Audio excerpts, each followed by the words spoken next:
tá bom? Graças a Deus por isso.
Boa noite, igreja. Boa noite.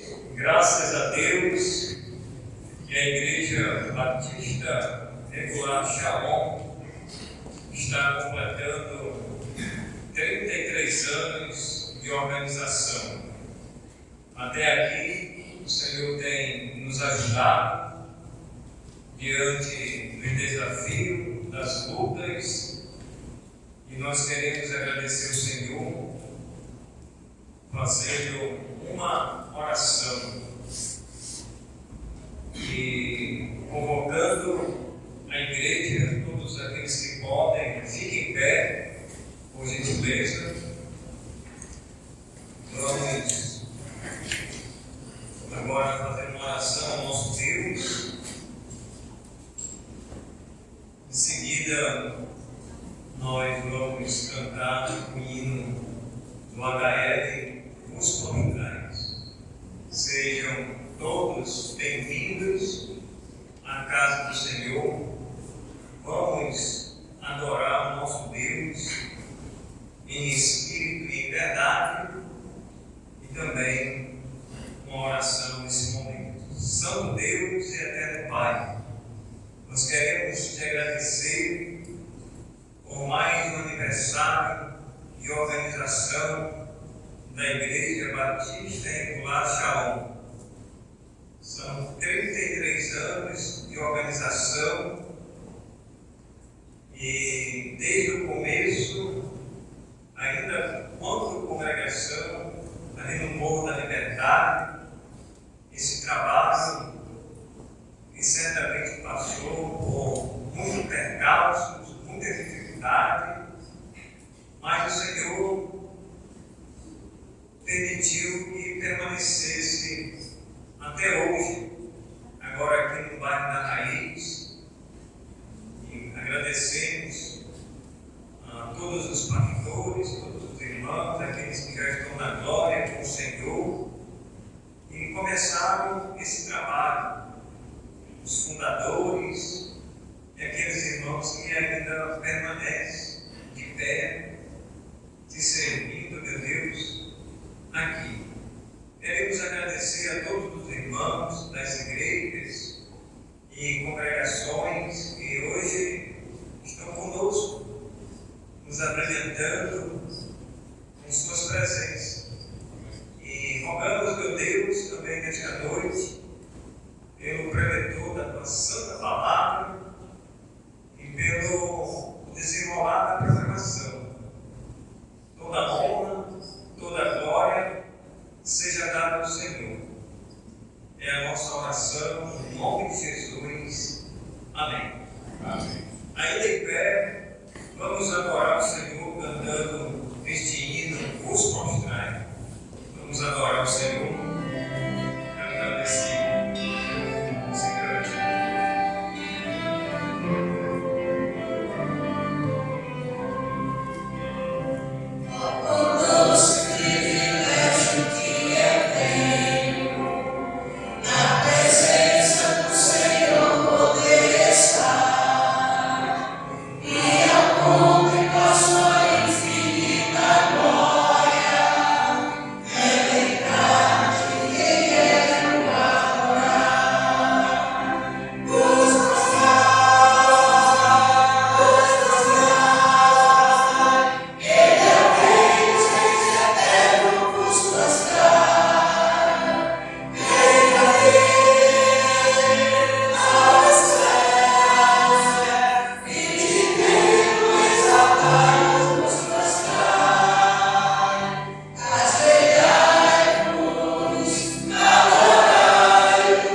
Ainda em pé, meus amados irmãos, nós vamos fazer a leitura bíblica que está em 1 Coríntios, capítulo 3. Peguem a sua espada, abra em 1 Coríntios, capítulo 3, vamos ler dos versículos 9 até 17. 1 Coríntios, capítulo 3, do 9 ao 17, assim nos diz a palavra de Deus. Segundo a graça de Deus que me foi dada, lancei o fundamento como prudente construtor, e outro edifica sobre ele. Porém, cada um veja como edifica. Porque ninguém pode lançar outro fundamento além do que foi posto, o qual é Jesus Cristo. Contudo, se o que alguém edifica sobre o fundamento é ouro, prata, pedras preciosas, madeira, feno, palha, manifesta se tornará a obra de cada um, pois o dia há a demonstrará, porque está sendo revelado pelo fogo, e qual seja a obra de cada um, o próprio fogo o provará. Se permanecer a obra de alguém que sobre o fundamento edificou, esse receberá galardão. Se a obra de alguém se queimar, sofrerá ele dano, mas esse mesmo será salvo, todavia, como que através do fogo. Não sabeis que sois santuário de Deus e que o Espírito de Deus habita em vós? Se alguém destruir o santuário de Deus, Deus o destruirá, porque santuário de Deus sois vós, é sagrado. Vamos orar? Senhor, mais uma vez queremos agradecer pela leitura bíblica da Tua santa e bendita palavra. Aplique nos nossos corações, meu Deus, esses ensinamentos para a nossa vida prática hoje, aonde fomos salvos em Cristo Jesus, para a prática também das boas obras. Ajuda-nos a fazer o Teu trabalho com toda a dedicação, com todo o amor, com todo o zelo, e que o Teu nome, meu Deus, seja glorificado através das nossas vidas. É a nossa oração no nome de Jesus. Amém. Amém. Os irmãos podem sentar. Nós vamos agora falar juntos o tema e também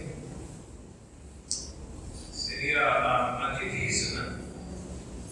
Mas o tema, nós vamos citar, não temos aí a divisa no boletim, mas nós temos aí o nosso tema, o tema das nossas conferências, aí, o quê? Cooperadores de Deus e embaixadores de Cristo. Ok? Irmãos, nós vamos então no 3 citar aí cooperadores de Deus e embaixadores de Cristo. A sua Bíblia está aberta aí no texto. Se eu pulei aqui um versículo, seria o 9. Nós vamos citar esse 9 como a divisa. Ok? Porque de Deus somos cooperadores, lavoura de Deus, edifício de Deus sois vós. Sabe, tem a tradução atualizada. Okay? Então vamos citar primeiro o tema no 3, 1, 2, 3. Cooperadores de Deus e embaixadores de Cristo. Agora, 1 Coríntios, capítulo 3, e o versículo 9. 1, 2, 3. Porque de Deus somos cooperadores, lavoura de Deus, edifício de Deus sois vós. Amém. Louvado seja o nosso Deus. Dando continuidade, vamos agora cantar o hino oficial 409 do coro de melodia, Fiel Quero Ser.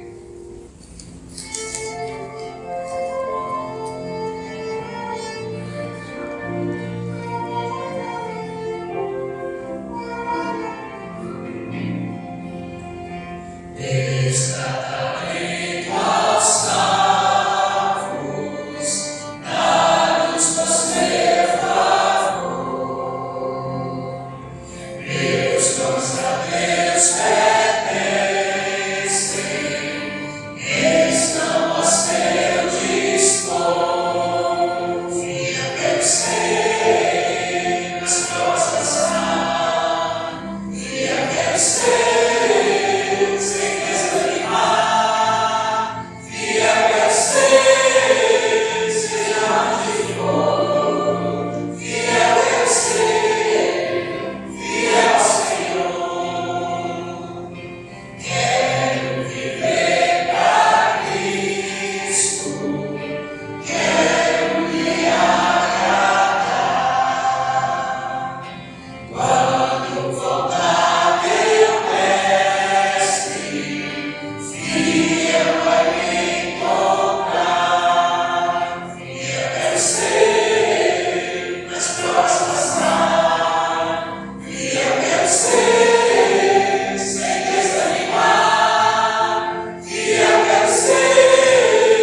especial nesta noite com o quarteto Maranata também. Eles querem ser fiel ao Senhor, assim como a igreja.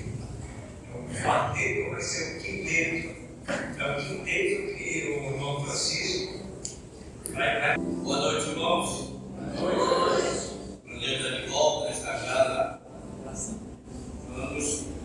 Nós estamos aqui e os irmãos lá, né? Do grau.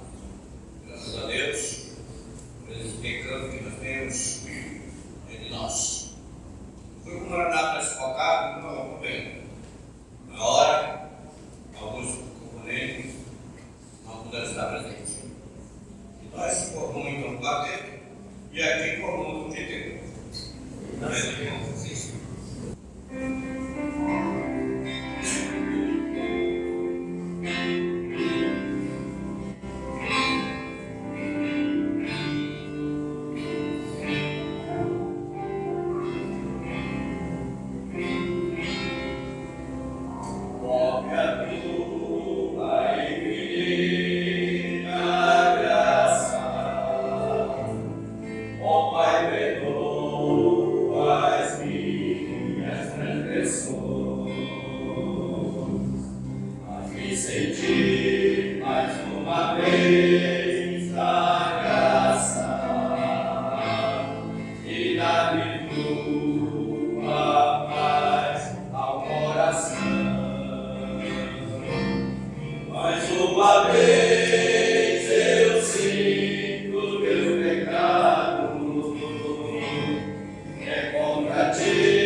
Vamos agora, nesse momento, cantar o cântico Vitória em Cristo 377 e Amigo à Alegria. Boa noite, irmãos. Vamos cantar bem forte, bem animado para o louvor e glória do Senhor. Esse vamos cantar sentado, o próximo vai ser em pé, tá bom? E a mensagem deve demorar mais 3 horas, eu acho.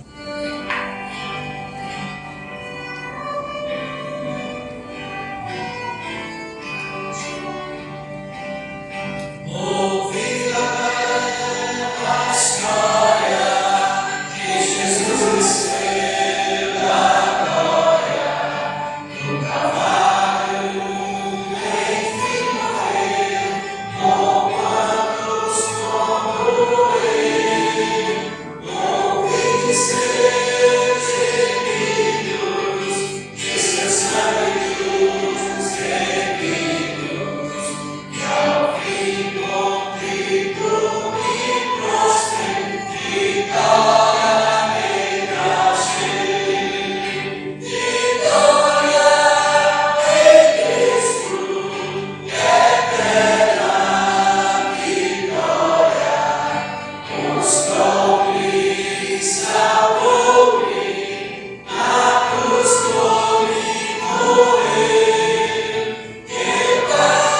irmãos, nós queremos agradecer a Deus e o Moral apresentou esse hino do cantor cristão e o hino já fala de sossegar.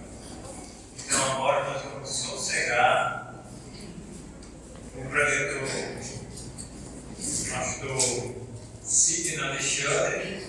Ele vai trazer a mensagem da palavra de Deus e agora vamos sossegar e nos alimentar agora espiritualmente, cada um na sua cadeira, direitinho. Vamos procurar evitar se levantar, vamos tirar a atenção da palavra de Deus.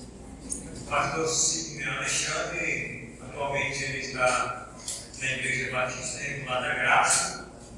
Ele posso chamar como co-pastor do pastor Wesley da Graça.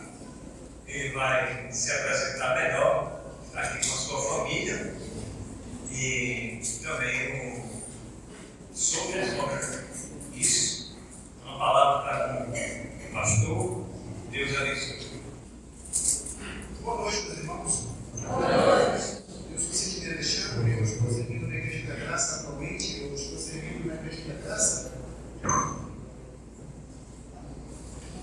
Atualmente eu não tenho ministério em qualquer igreja, eu estou servindo na Igreja da Graça por enquanto apenas como membro comum. E hoje vocês vão entender por que eu não tenho nem posicionamento de nenhum cargo na minha igreja neste ano. Na realidade, na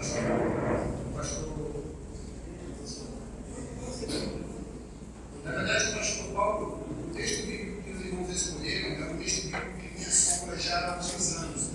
E de uns meses para cá, esse texto bíblico tem ficado cada vez mais profundo no meu coração, tem me deixado meu coração muito preocupado, porque ele vai falar de coisas muito pesadas, porque vai falar sobre o meu futuro, sobre a prestação de contas.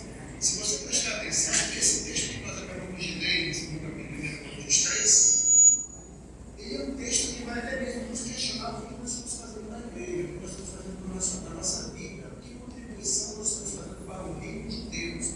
Tudo aquilo que eu estou construindo, que eu estou lutando, que eu estou me cansando, que eu estou me exaurindo, até mesmo perdendo energia e força. Será que tudo aquilo que eu estou entregando, o máximo que eu tenho, muitas vezes até correndo para todos os lados, com todas as forças para poder atender as expectativas dos outros, ou até mesmo fazer aquilo que se espera de mim? Será que tudo isso está glorificando a Deus, está cooperando para a obra de Deus? Como é que isso está cooperando para a obra de Deus? Quando falamos de cooperação, nós estamos falando de algo que está cooperando ao lado. Tem alguém trabalhando aqui, por exemplo, eu estou falando, e o Paulo vem no momento, ele está tentando acertar o microfone, ele está cooperando comigo, mas parece que eu não estou cooperando com ele. Mas, nesse momento, nós temos que entender a palavra cooperação. Agora vou melhorar um pouco. Muito obrigado pela atenção. Justamente com o propósito de chegar a um serviço perfeito e pleno. Quando eu ajeitei o microfone e me fosse legal, você não me irmão, liga no partido, foi positivo. Agora está bom o som, ficou legal. Ah, perfeito. Muito obrigado pelos irmãos e juntos nós cooperamos. Enquanto eu não me dispus a fazer um pequeno movimento, não houve uma cooperação entre nós e estava dando um chiado no microfone. E meus irmãos, o nome da igreja dos irmãos é muito simples. Não conheço outra igreja batista regular, eu acho que não haverá nenhuma igreja batista regular aqui em Manaus com o nome da igreja dos irmãos. Shalom. Shalom significa paz. Não é ausência de conflitos, na verdade. Paz é você estar pesado, firme, completo, pleno, exato, nada sobra, nada falta, tudo está exato. E você tem peso, tem firmeza suficiente para, se houver conflito, se houver vento, se houver chuva, você se mantém pesado no cheiro, você não se move. Você está aqui firme, você caminha para uma direção inexoravelmente. Não importa o que está acontecendo, você tem paz. Às vezes nós pensamos que a paz é a ausência de conflito, mas na verdade a paz é a ausência de afetação do conflito. O conflito está acontecendo ao redor, mas você está com paz. É por isso que se você se culpando, você vai lembrar daquela vez lá que o mestre chifrou, lembra? Porque foi eu, não sei para quem me chifrou, falou, paz,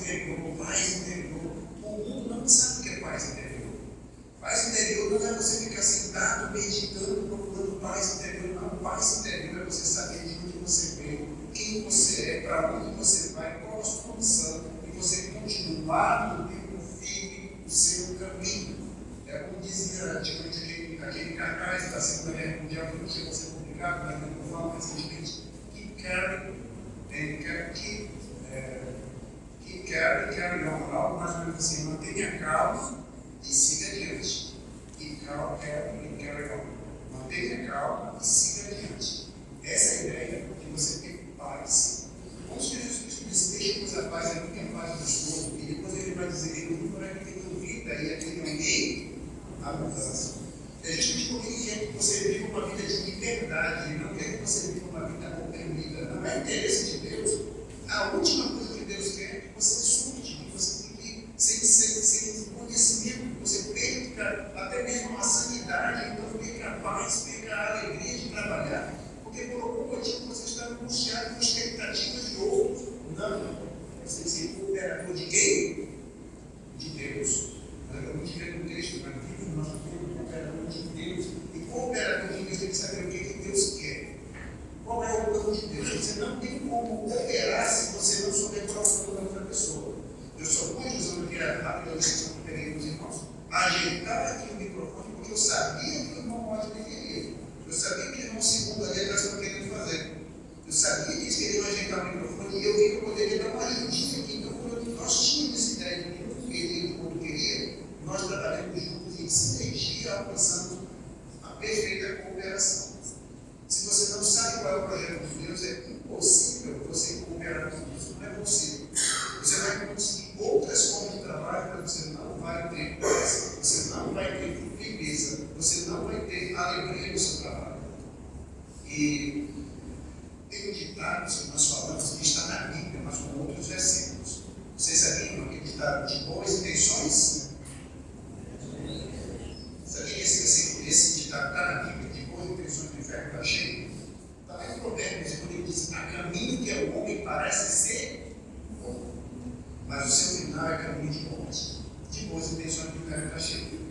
Eu creio que nessa noite eu estou falando para uma maioria de pessoas que um dia entregaram sua vida ao Senhor e Salvador Jesus Cristo. Não vou pedir para você levantar sua mão, não vou pedir para você dar glória a Deus, nem aleluia, nem fazer nada disso. Eu quero perguntar de você que já dizer para você que já creu em Cristo como seu único e suficiente Salvador, que Satanás não tem poder sobre a tua vida, ele não tem poder sobre o teu destino. O inimigo, o maligno, não te toca de acordo com 1 João capítulo 5. Mas uma coisa ele ainda pode fazer. Ele ainda pode roubar a tua paz, ele ainda pode te iludir, ele ainda pode tirar dos teus olhos o foco que é o projeto de Deus. E com esse processo você deixar de ser um cooperador de Deus. E meus irmãos, Satanás, ele não consegue entrar na porta estreita e tirar você de lá no caminho estreito. Mas uma coisa Satanás pode fazer. Satanás pode entrar no caminho estreito junto com você e pavimentar o caminho estreito para te levar para outra direção. De modo que você vai sofrer dentro da igreja, você vai sofrer dentro de uma vida espiritual insatisfeita, triste, sem direcionamento, vazio de coração. É como se tudo que você tivesse não tivesse fazendo, não tivesse retorno, não tivesse fundamento. Mas ele vai colocando todas as pedrinhas para ir te desviando. E você vai continuar sofrendo, e você vai pensar: mas eu estou sofrendo porque trago no peito, trago no corpo as marcas de Cristo. Mas não, você não está sofrendo porque você está fazendo no corpo as marcas de Cristo, você está sofrendo porque, sem perceber, você confundiu o projeto de Deus com aquilo que Satanás está te fazendo. E é exatamente assim que ele vai tirando os crentes de uma vida de alegria, de viveza. E é necessário que você pare e pense: para onde eu estou levando a minha vida? Qual o destino que eu estou construindo? Os cargos que eu estou tendo na minha igreja, os ministérios com os quais eu estou me envolvendo, a forma como eu estou trabalhando no meu emprego, a forma como eu estou convivendo com os meus vizinhos, isso está cooperando com Deus. Como é que eu posso dizer que eu sou um cooperador se você vai ao projeto dele? Há quanto tempo eu não leio a palavra de Deus? Há quanto tempo isso está distante dos meus olhos? Eu nunca li a Bíblia de trabalhar, mas como é que eu posso saber dizer que eu creio em Deus verdadeiramente? É por isso que não é possível nós sabermos qual é o projeto de Deus se não soubermos exatamente quem nós somos. E é por isso que nós vamos iniciar hoje, vamos em 1 Coríntios, capítulo 2. Meus amados irmãos, abrirem suas Bíblias para 1 Coríntios, capítulo 2, nós estaremos lendo este texto. Eu percebi que os irmãos usam uma versão atualizada, nós estaremos lendo uma versão atualizada, os irmãos. 1 Coríntios, 2. Para nós entendermos o capítulo 3, nós precisamos ver o que estava acontecendo na igreja de Corinto. E eu confesso a vocês uma coisa. O pastor Paulo, você conhece a igreja batista regular do nome de Igreja Batista Regular Corinto? Eu acho que não vai ter, não. Não digo outra coisa. Igreja Batista Regular é algo sério. Alguém vai querer colocar um nome da igreja? Não, eu não queria colocar, porque tem uma má fama, algo de ruim. Mas você olha Corinto, era uma igreja que tinha todos os bons, tinha tudo lá, mas tinha imoralidade, tinha divisão, tinha problema. Eles não sabiam nem fazer a ceia do Senhor. Tanto os dois, eles estavam sendo exortados por falta de uso e na execução desses dois. Não tinha amor entre os irmãos estavam perdendo a esperança da ressurreição de Cristo, irmãos. Eu fui fazer uma análise de todos os problemas que Paulo estava combatendo em 1 Coríntios. Só nessa carta de 1 Coríntios foram 16 problemas. Ele foi trabalhando um por um, não tendo problema. Eles estavam num nível de perda de propósito tão grande, perdendo o projeto de Deus de maneira tão profunda, que eles não sabiam se deveriam casar. A gente casa, a gente não casa. Eu posso processar meu irmão, eu posso comer carne de porco ou não, eu posso trabalhar no sábado ou não. Eles não sabiam nem o que fazer. Mas todos dois, tanto trabalho, tanta operosidade, e ainda assim estavam distantes do projeto de Deus. Ok? De boas intenções, inverno está cheio. Há caminhos que ao homem parece ser bom, mas o seu carro é caminho de morte. E aqui em 1 Coríntios, capítulo 2, ele vai começar a dizer: eu, irmãos, quando fui deposto, anunciando-vos o testemunho de Deus, não fiz com ostentação de linguagem de sabedoria, porque decidi nada saber entre vós, senão a Jesus Cristo e este crucificado.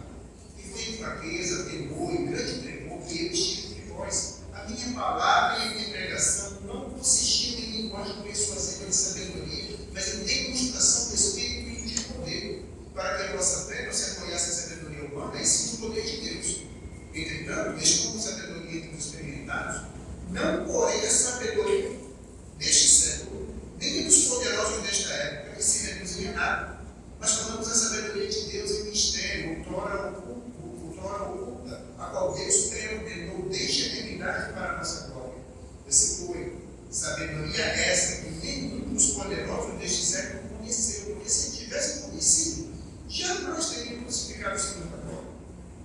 Mas como está escrito, nem olhos viram, nem ouvidos ouviram, nem jamais penetrou em coração humano que Deus tem preparado para aqueles que o amam.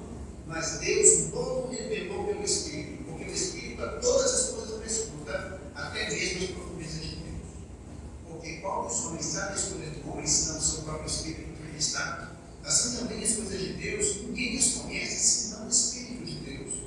Ora, nós não temos recebido o Espírito do mundo, e sim o Espírito de Deus, para que conheçamos o que por Deus nos foi dado gratuitamente. Disto também falamos, não em palavras ensinadas pela sabedoria humana, mas ensinadas pelo Espírito, conferindo coisas espirituais. Ora, o homem natural não aceita as coisas do Espírito, porque eles são loucura, e não pode entendê-las porque elas se discernem espiritualmente. Porém, o homem espiritual julga todas as coisas, e ele mesmo não é julgado por ninguém. Pois quem conheceu a mente do Senhor que os possa instruir? Nós, porém, temos a mente de Cristo. Eu, porém, irmãos, não estou de falar como espirituais, assim como carnais, como crianças em Cristo. Desde que vos dei a beber, e não vos dei alimento sólido, porque ainda não podia suportá-lo, nem ainda agora podeis por tentações carnais. Porquanto havendo entre vós ciúmes e contendas, não é assim que sois carnais e andais segundo o mundo. Quando, pois, alguém diz, eu sou de Paulo, e outro, eu de Apolo, não é evidente que andais segundo os homens. Quem é Apolo? E quem é Paulo? Servos por meio de quem cresces, isso conforme o Senhor concedeu a cada um. Eu plantei, Apolo regou, mas o crescimento veio de Deus. De modo que nem o que planta é coisa alguma, nem o que rega, mas Deus que dá o crescimento. Ora, o que planta e o que rega são um, e cada um receberá o seu galardão segundo o seu próprio trabalho. Porque de Deus somos cooperadores, lavoura de Deus, edifícios de Deus, sois vós. Amém. Pai querido, ajuda-nos a gravar a Deus. Agora, falar para os irmãos um pouco do teu próprio coração, do que eu tenho passado como servo teu. E, meu Deus, ajuda, Pai amado, também através disso, mostrar para eles na tua palavra, conferindo coisas espirituais com espirituais, para que nós possamos nos perguntar se nós estamos correndo com tanta velocidade para onde estamos indo. Se nós estamos fazendo o teu projeto, ou se nós nos perdemos em outro caminho. Isso nos dá-nos sabedoria, dá-nos agora, Pai querido, principalmente humildade, para que possamos reconhecer o Senhor Jesus Cristo e este crucificado, retornar o seu caminho para que onde saímos dessa vida poder prosseguir a passos largos e de olhos fechados, porque sabemos em quem temos que ir, somos levados pelo Deus Espírito. Ajuda-nos a compreender todos esses elementos de modo que todos que exaltar, nós possamos assim ser os cooperadores. Em nome do Deus Jesus Cristo. Amém. Uma das grandes facilidades que temos em nosso coração, ao confundir o nosso trabalho, a nossa operosidade com o nosso sofrimento, é acreditar que porque você está sofrendo, você está passando por dificuldade, então tudo isso vai mostrando que você tem que falar para o reino de Deus. Mas, irmãos, com toda a fraqueza e com toda a sinceridade, dias desses eu comprei um botijão de gás. O botijão de gás veio uma chorar e consegui comprar ele R$120. Passaram-se 2 meses e o meu botijão secou. A minha esposa não fez nem um bolo, não fez nem um pão e simplesmente sumiu o meu gás. Não sei quando o meu gás sumiu. E agora lá veio comprar mais uma botija de gás. Eu sou crente, eu pago R$120 numa botija de gás. Uma pessoa que não é crente não serve a Deus. Quantos reais ele paga na botija de gás? Não é R$120 também? Sim ou não? Eu não vou sofrer do mesmo jeito que ele está sofrendo, sim ou não? Qual é a diferença entre mim e ele então? Todos nós sofremos. O sofrimento está inerente ao homem, está dentro da natureza humana. Desde que nosso pai Adão pegou lá no jardim do Éden, o sofrimento persegue a todos nós. Só que nós que somos crentes sofremos e devemos parar e pensar com muito cuidado. Eu estou sofrendo com perspectivas espirituais ou perspectivas meramente técnicas e materiais. Quando eu falo assim, nós que estamos dando uma parada, não é por rebelião, é para realmente uma autoanálise. Eu tenho dado para ser aqui um conceito de ano sabático. Não é que eu quero dizer para os irmãos não trabalhem, não é isso, mas parem um pouco e vamos pensar. Porque, por incrível que pareça, eu sempre fui muito envolvido no trabalho de Deus, sempre estava com algum ministério, sempre estava com alguma comissão, ou algum departamento, não sei como você chama na sua igreja. Eu sempre estava trabalhando com jovens, como conselheiro de jovens, sempre estava trabalhando com crianças. Eu amo trabalhar com crianças. Eu amo tanto trabalhar com crianças que Deus me deu mais um bebezinho para nós cuidarmos, e ele é uma das minhas delícias dos meus olhos. Poder ver essa criança crescer. E antes mesmo de ter meu filho, eu brincava com as crianças da igreja, adotava as crianças da igreja como maioria, tive o privilégio de servir com nós amigos, trabalhando com crianças lá, quando servia na igreja da Glória, há alguns anos atrás. Mas tudo isso me chegou a parar e pensar: por que eu estou fazendo tudo isso? Eu estou querendo ser cooperador de Deus, eu estou apenas fazendo trabalhos e obras para aparecer para os homens.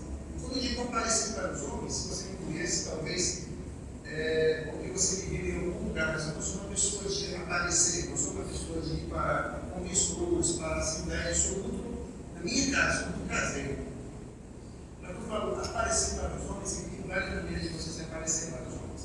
Você pode se aparecer para os homens mostrando um ministério virtuoso, você pode se aparecer para os homens aqueles respondendo às expectativas dessa pessoa, você pode se aparecer para o homem querendo mostrar que você resolve os problemas. Então, qual é a solução que você está caindo para se aparecer para os homens? Isso me fez pensar com muita frieza. O que eu estou fazendo, tudo que eu estou fazendo, eu estou me importando com as pessoas, eu estou me importando com a minha reputação. O pastor Wellington, meu pastor, ele falou uma frase que tem. Já ele se fala várias frases interessantes nas pregações dele, e ele falou alguns anos atrás uma frase que diz: cuide do seu caráter e Deus vai cuidar da sua reputação. Eu tive que me confrontar com essas palavras, com a palavra de Deus, e que o meu caráter era o caráter de um homem que queria mostrar que era uma pessoa confiável para executar os seus ministérios. Essa era a minha missão. Então, de uma forma geral, eu não estava servindo a Deus verdadeiramente. O meu coração estava mais voltado para servir aos homens no sentido de aparência, de verdadeiramente cooperar com Deus. Quando eu resolvi, Senhor Deus, agora eu quero cooperar contigo. Se você prestar atenção, não vai durar muito quando eu voltar a tomar os meus trabalhos e desenvolver o ministério que eu tenho que desenvolver. Você não vai ver, não vai mudar quase nada para o que eu fazia e o que eu faço hoje. Mas uma coisa vai mudar: a mentalidade, a forma como eu ensino as pessoas. Primeiramente, eu preciso ter certeza de que tipo de ferramenta eu sou. Um dos grandes problemas que nós temos na nossa vida espiritual é que nós não sabemos que tipo de ferramenta Deus voltou a nós para que sejamos. Muitas vezes nós não percebemos que nós somos chamados para sermos livres. Você pode ter sido chamado para ser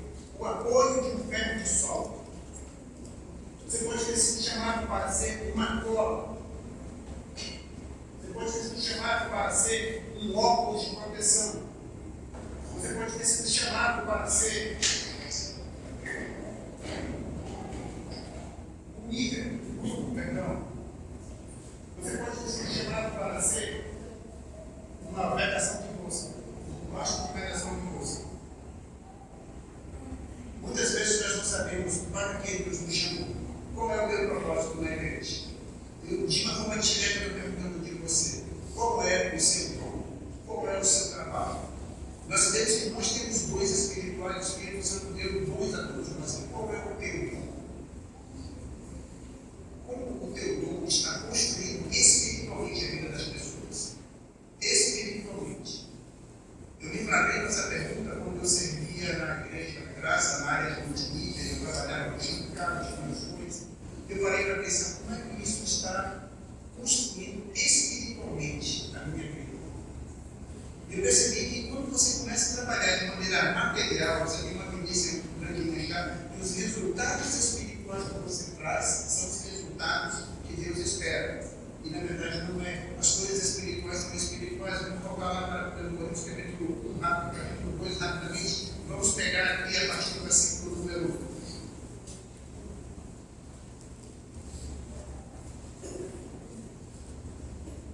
14. Capítulo 2, versículo 14 diz: ora, o homem natural não aceita as coisas do Espírito, porque eles são loucuras, e não pode entendê-las, porque elas se discernem espiritualmente. Porém, o homem espiritual julga todas as coisas, mas ele mesmo não é julgado por ninguém. Então, como eu posso ter certeza que o resultado material que eu estou trazendo com o meu ministério é aquilo que Deus quer espiritualmente falando? Como é que aquilo vai transmitir graça para a eternidade? Eu posso me esforçar ao máximo para fazer a melhor transmissão, posso me esforçar para fazer o melhor áudio, posso me esforçar para fazer as melhores tomadas, a melhor demonstração técnica e material. Mas como é que está a minha vida espiritual?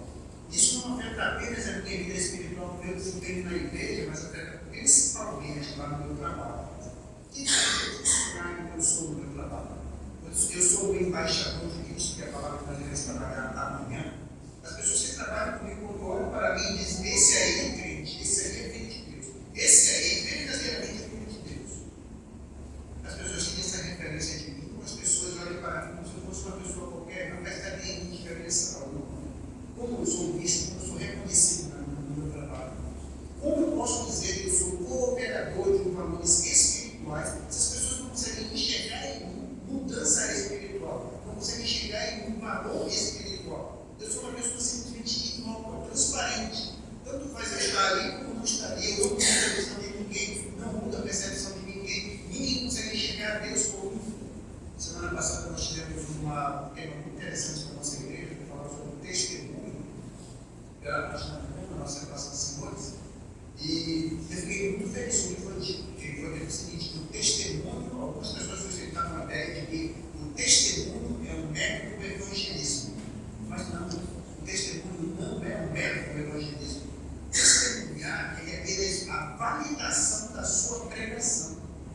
O testemunho, meus irmãos, é algo que todo crente tem que ter. Todo crente tem que ter um comportamento que testifique que ele é uma nova criatura. A ponto dele poder criar energia, criar força, criar poder, criar autoridade no seu trabalho para, através de uma vida virtuosa e excelente, pregar o evangelho para que os estão perdidos. Inclusive para o seu chefe que boicota você.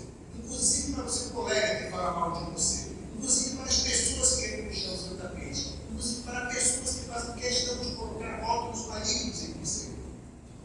Se isso no meu coração não afeta a minha vida, se no meu trabalho eu sou levado pelas fofocas de escritório, se no meu trabalho eu sou levado pelo ambiente de crise, que tem ali, de maneira que eu mesmo estou incorporando no meu sentimento qualquer espécie de raiva contra meu superior, contra os meus amigos, contra os meus colegas de trabalho, será que eu sou um crente? Será que eu estou testemunhando? Se eu estou testemunhando, eu tenho autoridade para pregar. Eu ouço dizer que nós muitas vezes achamos que o testemunho é um método de evangelismo, porque nós não paramos para analisar que o que Deus quer é que nós sejamos cooperadores espirituais. Eu fiquei muito feliz quando os irmãos começaram a levantar referências, e foi dito, inclusive, como crerão naquele de que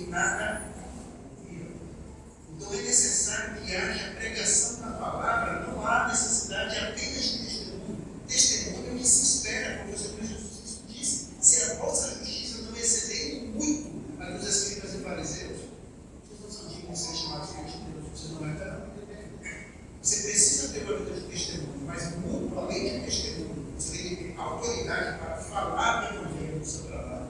E eu ouso dizer até que você deve se sacrificar muitas vezes, sofrer essa injustiça, sofrer perseguições e se pensar sempre qual é a vontade de Deus neste lugar. Porque eu ainda estou aqui. Se você prestar atenção, esse reflexo de combate que existe no nosso trabalho, nós não percebemos, mas nós trazemos para a igreja. E nós deixamos de ser operativamente na igreja. Nós nos importamos com a técnica. E esquecemos de nos preocupar com o espiritual.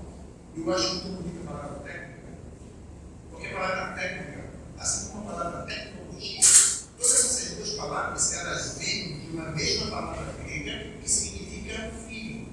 Técnico, filho. Técnico, filho. É aquele filho que está crescendo, mas ainda não é maior de idade. É como se fosse um pré-adolescente, ou um adolescente, um menino que está crescendo. Não é como o meu filho técnico, que é de colo, ele não é técnico, no sentido grego, ele é paizinho, porque ele é um bebê de colo. Tem três palavras para filho grego: paizinho, que é um bebê de colo; técnico, que é o bebê maiorzinho, mas que não alcançou a maturidade; e buios, que é o bebê, é o filho que alcançou a maioridade, já está em pleno gozo e responsabilidade civil. É por isso que toda vez que Cristo é chamado de filho de Deus, ele é chamado de buios por Deus, filho de Deus, no sentido de maior de idade. Tanto a responsabilidade quanto o pai responde quanto o pai. É como se fosse maior de idade, e não o bebê, não o filho que tem em processo de maturação. Ele é maior de idade. E técnica, tecnologia, nos preocupamos muito com isso, porque é algo que eu quero deixar para os meus filhos. Eu quero deixar para o meu legado, eu quero construir o meu nome, eu quero fazer algo que vai fazer a mudança, que vai fazer a diferença. Eu quero colocar algo que as pessoas dizem agora ficou bem melhor. Quem disse que Deus quer isso? Demorou para pensar que fosse exatamente isso que estava na mente de Marta, quando Marta esteve ali, junto com Maria, Jesus se vestiu ali na casa deles. Meus irmãos, imaginem Jesus na sua casa. Certa vez eu estava visitando a casa do meu irmão, e eu disse para ele que eu imaginava um dia que Jesus Cristo fosse visitar a minha casa lá no novo céu, na nova terra. Talvez ele dissesse assim: Sidney, olha, é tanta gente para visitar, que no ano 12.425, no mês 12, no dia 5, eu vou almoçar contigo na tua casa. Tem 12.455 anos para se preparar para fazer esse almoço para mim lá. Ah, meu irmão, já imaginou se você pudesse fazer isso, se preparar para oferecer um almoço para o Senhor Jesus Cristo lá no novo céu, na nova terra? Você vai começar a juntar dinheiro para poder fazer o melhor, se prepara, porque naquele dia você quer fazer, você quer ver o Senhor Jesus, você quer oferecer o seu melhor para Ele. Não seria assim também neste mundo, se você tivesse a oportunidade de ter Jesus na sua casa? Mas como o Senhor? Pedro, amanhã eu estarei na tua casa almoçando, diz o Senhor Jesus Cristo. Se o Senhor Jesus Cristo, Filho de Deus, Salvador, bem eterno, Senhor da vida, quem entra sobre as águas, transforma água em vinho, ressuscita mortos, abre a boca de burros, abre os olhos de cego, faz coxo andar, faz coxo pular de alegria, ele vai na tua casa. Me diga, não dá vontade até de chegar para o pessoal que emprestar, só que emprestar um dinheiro para fazer o Senhor almoço aqui para o Senhor Jesus. Não dá vontade de fazer isso, senhor não? Dá vontade. Dá vontade de fazer tudo isso. E quem disse que Jesus quer isso? Não era isso que Jesus queria. Ele estava na casa das duas irmãs, Maria e Marta, enquanto Marta estava sentada ouvindo o Senhor Jesus Cristo, quebrando-se aos pés do Senhor Jesus Cristo. Enquanto Maria estava ali, quebrando-se aos pés do Senhor Jesus Cristo, ouvindo o Senhor Jesus Cristo, Marta estava correndo de cima para baixo, preparando o vatapá, preparando os pãozinhos de carne, preparando a mostradinha de carne, não sei como é que é o nome disso. Estava lá preparando a macarronada após uma prova. O Senhor Jesus está aqui. A farofa dele está crocante, ele está croque. Não, ainda não está boa essa farofa aqui. Ele coloca um pouco mais para poder evaporar mais, para poder deixar mais soltinha a farofa. Ele deu a boca. O Senhor está igual. Pode levar para esse arroz, para pegar uma coisa bem soltinha para o Senhor Jesus Cristo. O molho não. Esse molho está muito ácido, tem um pouco de mais gordura para quebrar a acidez. Imaginou que Jesus Marco está oferecendo o seu melhor para ele. Então ele disse: Marco, eu não quero toda essa técnica. Tudo isso não é necessário. O pouco já basta. O pouco já é suficiente. Precisamos dizer qual é o meu projeto para você. E você não vai lá e ouvir qual é o teu projeto. Se você estiver surda fazendo esse monte de trabalho, vai na minha. Se você estiver angustiado em cima do fogão, você está tão preocupado em fazer tantas coisas na sua igreja que talvez você não esteja prestando atenção no que eu realmente quero. E eu não quero coisas belas, coisas excelentes, coisas cheias de beleza, fulgor e glória segundo a sabedoria deste mundo. Eu quero transformação, eu quero a apresentação do Senhor Jesus Cristo em este crucificado.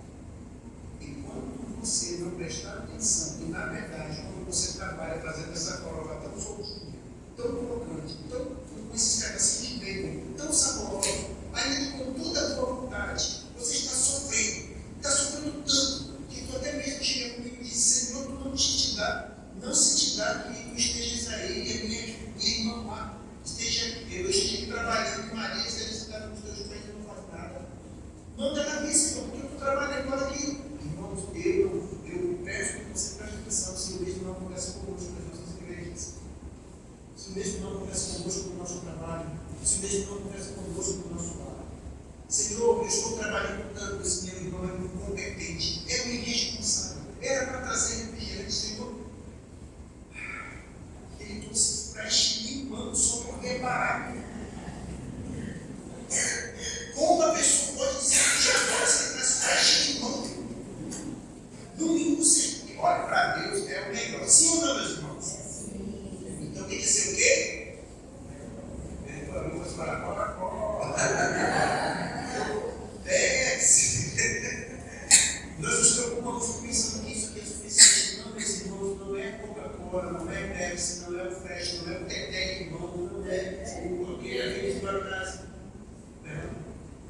Não acredito, por favor. Desculpa. Não são coisas vultuosas e belas e gostosas que fazem diferença. É a comunhão, meus irmãos. É todo mundo junto aqui, pessoal. A gente não tem dinheiro, está todo mundo sem dinheiro. Olha, todo mundo junto aqui com beber um teté de limão, um pouco d'água e olha. Marca comigo. No novo céu, na nova terra, todo mundo vai se unir para a gente fazer aquela peixada se comprando. A peixada não vai ter lá não, porque não vai ter o mar, né? Mas no novo céu, na nova terra, a gente vai fazer um banquete. Nós vamos virar a noite toda tocando. O irmão, acho que o irmão Francisco pode tocar, pelo que eu estava percebendo, uma coisa que eu achei interessante que eu queria ver com vocês. Aquela vez assim, eu estou aqui dentro de vocês, eu sinto como se eu estivesse um pouco no interior. Eu acho isso muito gostoso, muito legal, bem acolhedor. Eu tenho uma boa muito grande com a igreja de interior, sinceramente. Se eu pudesse dizer, Senhor, eu gosto de pastorear a minha igreja de interior.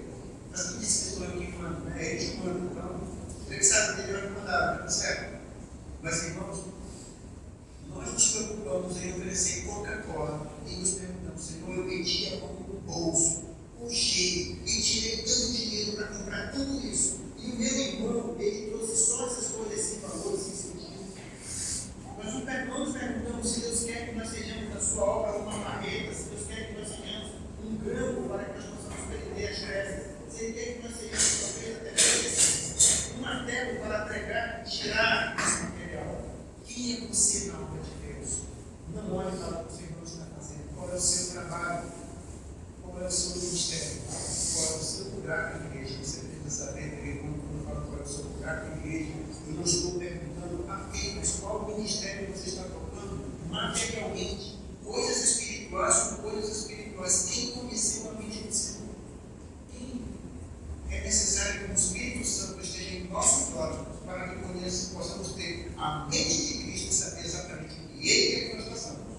Eu garanto a vocês, meus irmãos, se você disser, Senhor Deus, eu quero fazer a tua obra, custe o que custar, Deus pede coisas pesadas aos seus servos. Ele não pede coisa pouca dos seus servos.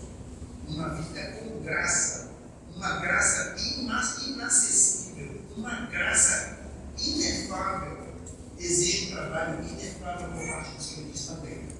Recentemente tive o privilégio de falar com o rapaz da Presta São Paulo, no seminário. Eu disse para ele, olha, eu vou dizer para ele o seguinte, olha, não tenha medo por você estar solteiro. O ministério, ele é excelente. Quem aspira ao episcopado,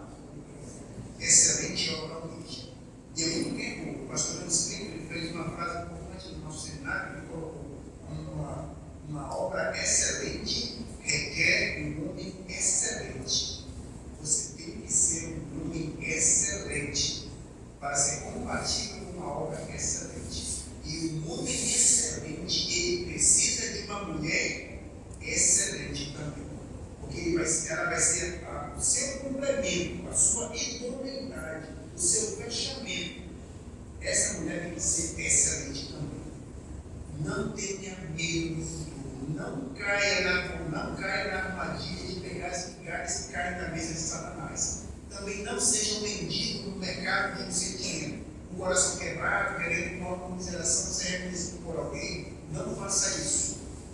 Deus, Ele tem um certo para os seus filhos. Eu peço que você analise. Quem conhece a mente do Senhor? Quem sabe o que Deus quer? Eu posso dizer para você, você pode saber o que Deus quer. Basta você pegar a palavra de Deus e ver o que Ele quer. Se Ele te deu a salvação, e a salvação é algo excelente, pode ter certeza que Ele vai te pedir algo em troca que é excelente. Ele não vai pedir que você pague a salvação, porque pela graça sois mediante a. E isso não vem de vós, é dom de Deus. Não joga para que ninguém. Então, uma vez salvo, uma vez salvo, sempre salvo. Uma vez salvo, salvo para sempre.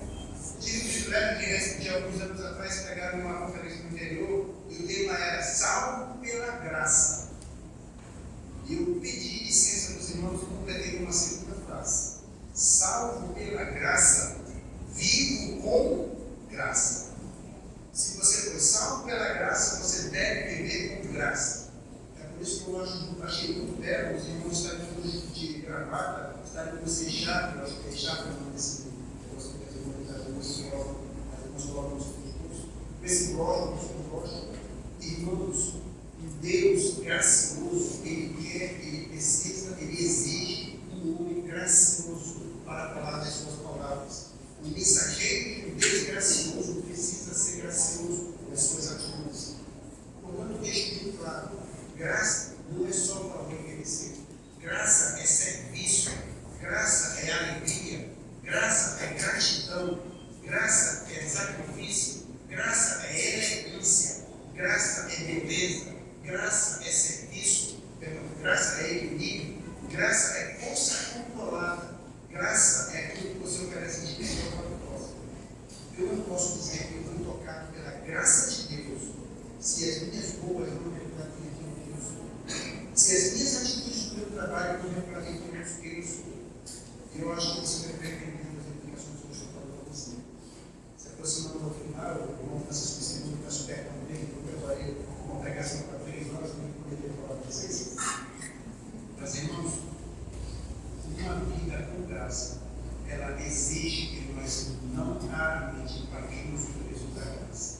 E se você quer saber qual é o preço da graça, abra sua Bíblia para Filipenses capítulo 2. Veja o preço que a graça exige de nós. Esse é o preço que nós muitas vezes não olhamos com sinceridade.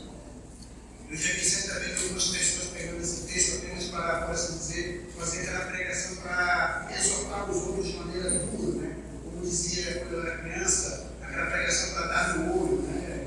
O pessoal está brigando, está com fofoca, está com problema. Então vamos lá, Filipenses 2. Se há alguma exortação em Cristo, alguma consolação de amor, alguma comunhão do Espírito, sendo empenhados afetos e misericórdias, completai a minha alegria, de modo que penseis a mesma coisa, tenhais o mesmo amor, sejais unidos de alma, tendo o mesmo sentimento, nada façais por partidarismo ou vanglória, mas por humildade, considerando os outros cada um superiores a si mesmo, não tenha cada um em vista o que é diferente seu, senão também cada qualquer dos outros.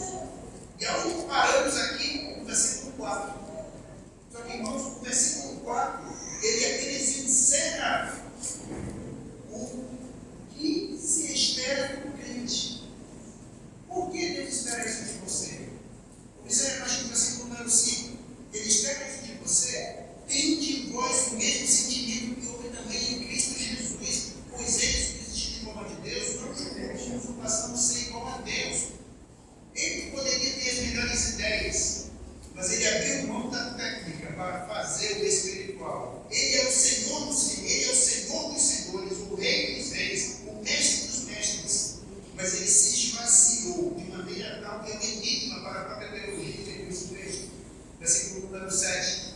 Antes assim mesmo se esvaziou, assumindo a forma de servo, tornando-se em semelhança de homens, e reconhecido em figura humana, ele foi descendo, descendo, descendo, descendo. Assim mesmo se humilhou, tornando-se obediente até a morte, e morte de cruz.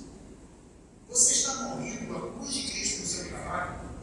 Ou você permite que Satanás fale no seu coração que você está sendo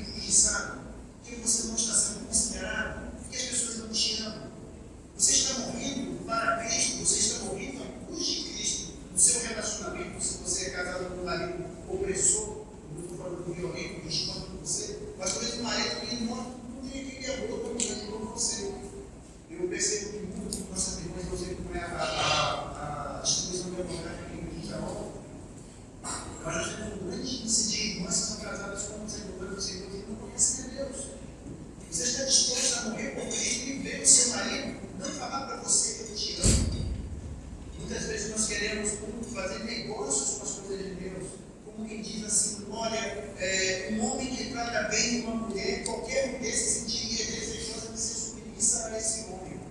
Meus irmãos, não é isso que a palavra de Deus diz. A palavra de Deus diz aqui que se você está sendo oprimida pelo seu marido, escute, oprimida, não violentada, não batida, não espancada. Isso aí é outro nível, é outra coisa. Mas se você sente que o seu marido não compra um presente para você, se você sente que não vem uma promoção no seu trabalho, se você sente que a sua vizinha reiteradamente rouba os seus varais para você não estender roupa, se você sente que as pessoas estão furtando o seu direito, já imaginou esse mundo? Assim mesmo se humilhou, tornando-se obediente até a morte de cruz.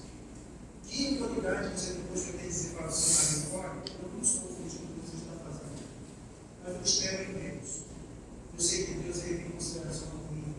E eu te amo assim mesmo, meu amor. Eu sei que você não tem todo esse amor por mim, você não mostra por mim, mas eu espero que você possa encontrar o Senhor do Espírito na sua vida. Eu espero que você possa mudar suas atitudes para a glória de Deus. Sabe, meus irmãos, eu vou contar uma coisa para vocês. Eu quero tanto que minha esposa ela tomasse outras atitudes. A minha esposa ela faz isso, me deixa constrangido. Certa vez não, agora recentemente nós estamos comprando um fogão.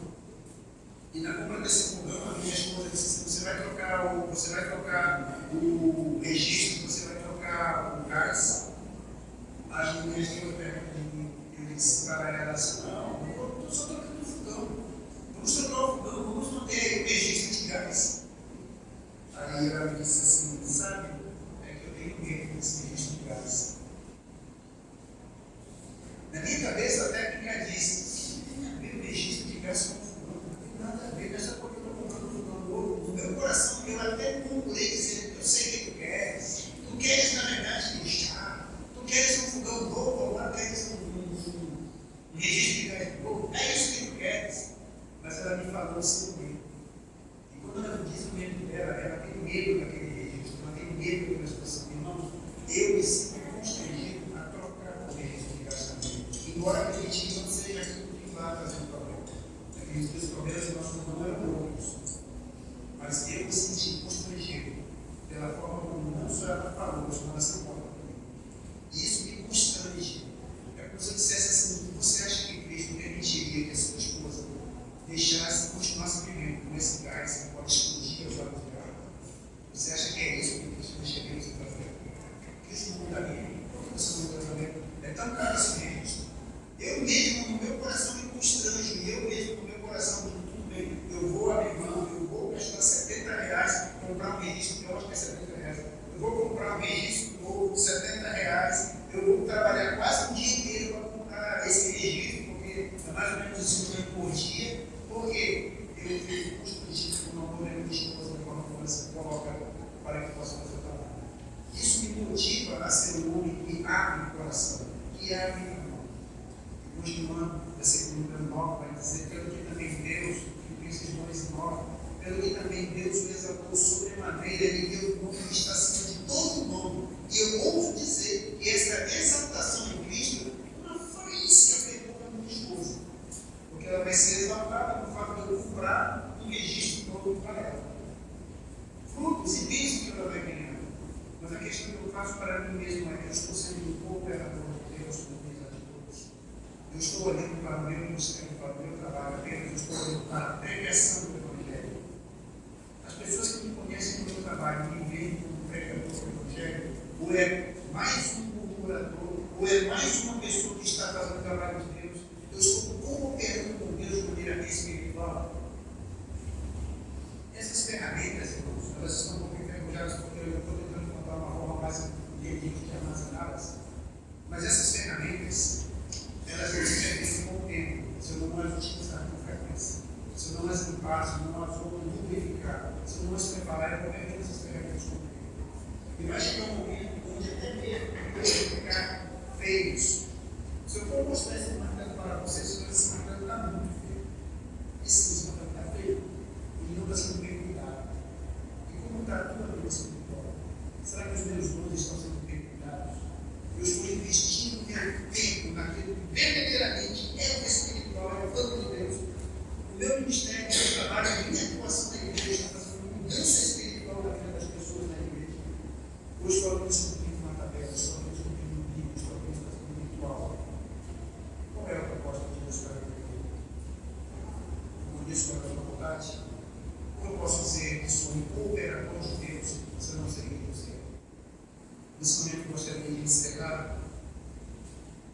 você a oportunidade de fazer uma auto-reflexão. Não se deixe levar pelo excesso de trabalho na igreja. Satanás tem duas maneiras de destruir a obra de Deus. A primeira maneira é dizer que você não precisa trabalhar. Essa é a primeira maneira. E aí ele vai esfriando você. Ele vai apagando a tua vontade de trabalhar. Ele vai tirando, minando, vai separando você. A outra maneira é dizer, não, você tem que trabalhar mais ainda, você tem que trabalhar com toda a sua força. E você tem que responder à altura das necessidades das pessoas. Então você vai começar a trabalhar tão pesado que a sua vida vai ficar dentro de igreja, porque você vai perder o foco que verdadeiramente é espiritual. E vai acreditar que o que Deus quer, o que Deus quer é farofa. E Deus não quer farofa. Deus quer ouvir. Porque Ele sabe que uma vez que você ouvir e aprender, você vai ouvir. O que Ele quer, na verdade, é que você ouça. Você quer ser um cooperador de Deus? Ouça o que Deus tem a dizer. Ouça aquilo que Deus tem como projeto para a tua vida. Para que o nome dele seja glorificado no seu vida. Não estou dizendo para você deixar seus cargos, eu peço para você fazer uma reflexão. Faça uma análise verdadeira dos seus sentimentos. Por que eu estou trabalhando tanto? Por que eu não estou trabalhando? Então, se você prestar atenção, mesmo que eu não tenha um cargo na minha igreja, essas meditações, essas autoconfrontações que me levaram a uma percepção de aonde eu estou querendo levar a minha vida. E agora eu estou trazendo para vocês um pouco das minhas meditações e confrontações dentro da palavra de Deus. Eu não quero que no futuro Deus pegue e me veja como um martelo e me enferrujado. Eu não quero que Deus me veja no futuro como esse mundo que está um tanto enferrujado. A linha dele já está até um pouco podre. Já pensou se eu pego esse mundo e na hora de fazer o trabalho que é devido, na hora de fazer a medição, quando eu puxar o ponto, quando eu for chamado ao trabalho, finalmente eu vou ser usado. Mas quando eu não estar cuidando bem do meu ministério, eu não se quer. Por eu não ter guardado bem o meu livro, por eu não ter guardado bem os meus dons, quando eu for chamado para fazer uma medição precisa se estar nivelado, não tem mais livro, porque o vidrinho aqui quebrou. Quebrou, meu irmão. A minha vida se quebrou. Quando eu fui chamado para fazer a obra de Deus, eu não tenho mais nada. Pega, Deus, todas as minhas obras e coloca no fogo da justiça. E ao queimar as minhas obras, só fumaça, só fuligem, só cinzas. Nada perdura para a eternidade. Deus me livre, eu não quero isso para mim. E eu peço que você pare para pensar se você está fazendo ouro, prata, pedras preciosas, ou se você está trazendo madeira, palha e ferro. Eu não sei alguns canais de irmãos que são segredo. E eu confesso a vocês que eu encontrei os canais que trabalham com isopor. Eu fiquei fascinado com quantas coisas você consegue fazer com placa de isopor. Você consegue fazer coisas lindas, lindas artes com isopor. Fica belo, fica maravilhoso. Se você colocar LEDs, se você colocar luzes, fica ainda uma coisa estonteante. Fica maravilhoso. Eu confesso a vocês que por meio segundo eu pensei em fazer na minha casa também. Mas uma coisa me diz, você faz isso. E se pegar fogo, o que vai acontecer na sua família? Se pegar fogo, o que vai acontecer na sua casa? Se pegar fogo, o que ficará para depois? Isso me fez parar, eu não vou fazer isso na minha casa. É muito bonito, mas não é para mim. Eu peço que você pare para pensar o que você está fazendo na sua vida espiritual. É ouro, prata, pedra preciosa, ou é isso? Belo, bem trabalhado, mas assim deu fogo. Tudo se pegar. Vamos lá. Pai querido, te agradeço, meu Deus, nessa noite por estar na tua presença e trazer, Pai. Tu sabes que a minha angústia do ano passado veio agora esse ano se tornar verdadeira, quando eu não ter cartas diretamente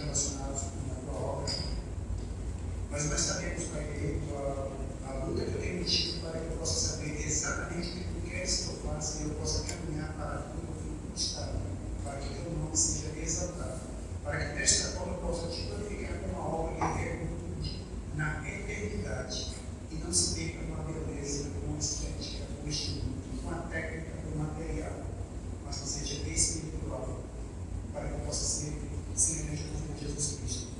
Que não seja apresentado em sabedoria humana, segundo os poderosos crucificados pelo Filho, mas com simplicidade, com amor, com o Senhor Jesus Cristo este crucificado. Ajuda-me para que ele seja crucificado, para que o teu nome cresça e o teu diminua. Senhor, que eu perca totalmente qualquer forma de reputação perante o mundo, para que eu possa ter um caráter segundo a tua vontade, para que eu cumpra o meu caráter. Ajuda-nos para que sejamos os teus filhos nesse procedimento, e sermos cooperadores teus, Pai amado.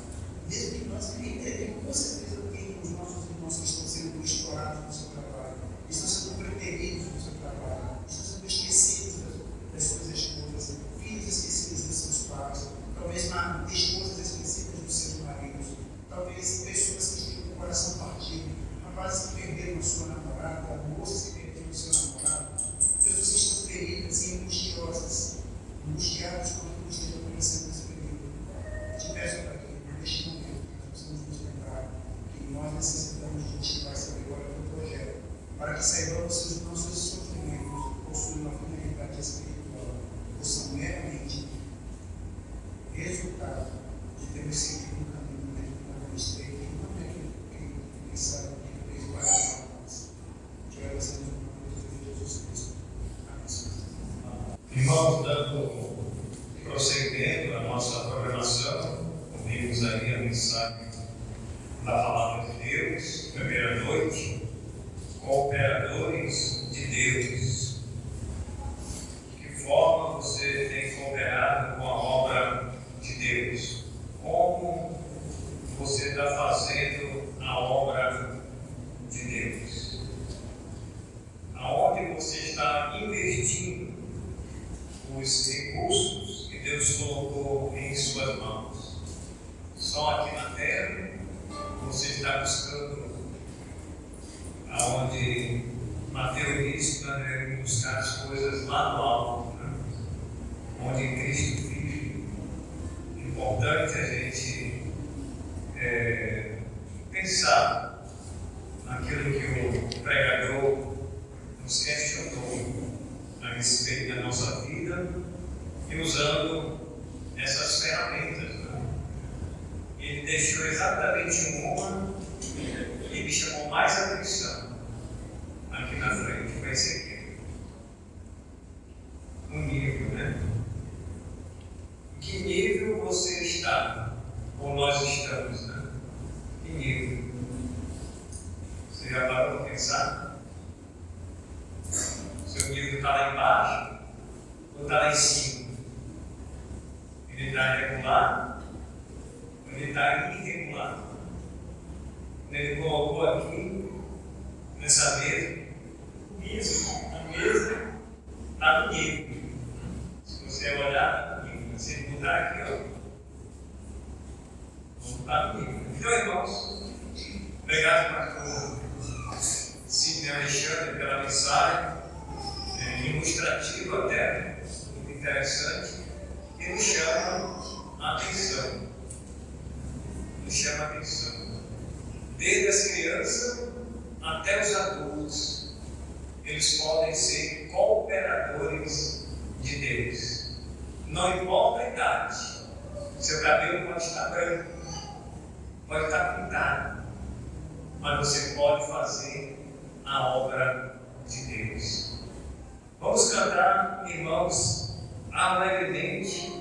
Os irmãos fiquem em pé, 411 do nosso cantor cristão. Dia festivo, 411, dia festivo, regência do irmão Wagner.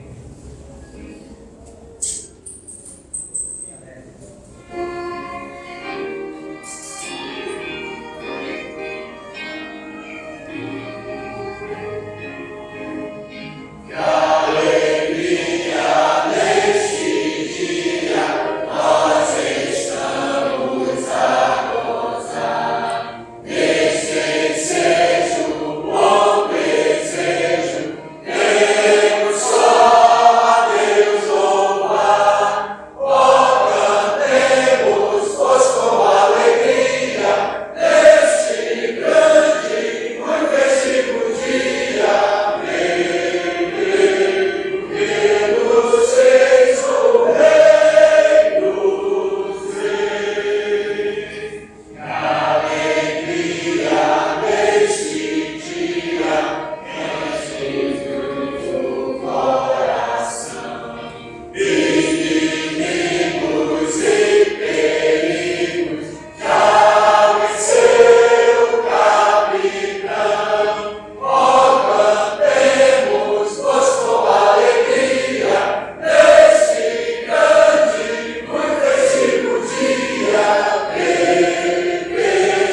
Senhor, pela sua graça, nos alcançou. E agora, como cooperadores de Deus, queremos cooperar com esta obra que o Senhor colocou em nossas mãos, aonde nos congregamos, aonde assistimos os cultos. Em outros lugares também nós podemos cooperar com a obra de Deus, não só dentro de 4 paredes, mas muito além. E queremos te pedir que o Senhor abençoe cada família aqui representada. Oramos por aqueles irmãos que não puderam vir e gostariam de estar aqui, mas por motivo de saúde não puderam estar conosco. Que o Senhor esteja restaurando a vida deles e nos dê a alegria, nos dê o vigor para continuar cooperando com a obra de Deus que o Senhor nos confiou. Abençoe o alimento que vai ser servido e o Senhor nos leve em paz para os nossos lares. E que amanhã, pela tua graça, estejamos novamente na sua casa, na casa de oração de Deus, para te buscar logo pela manhã. É a nossa oração, no nome de Jesus. Amém. Amém. Vamos ouvir o voz lúdico instrumental. Os irmãos fazem uma oração silenciosa.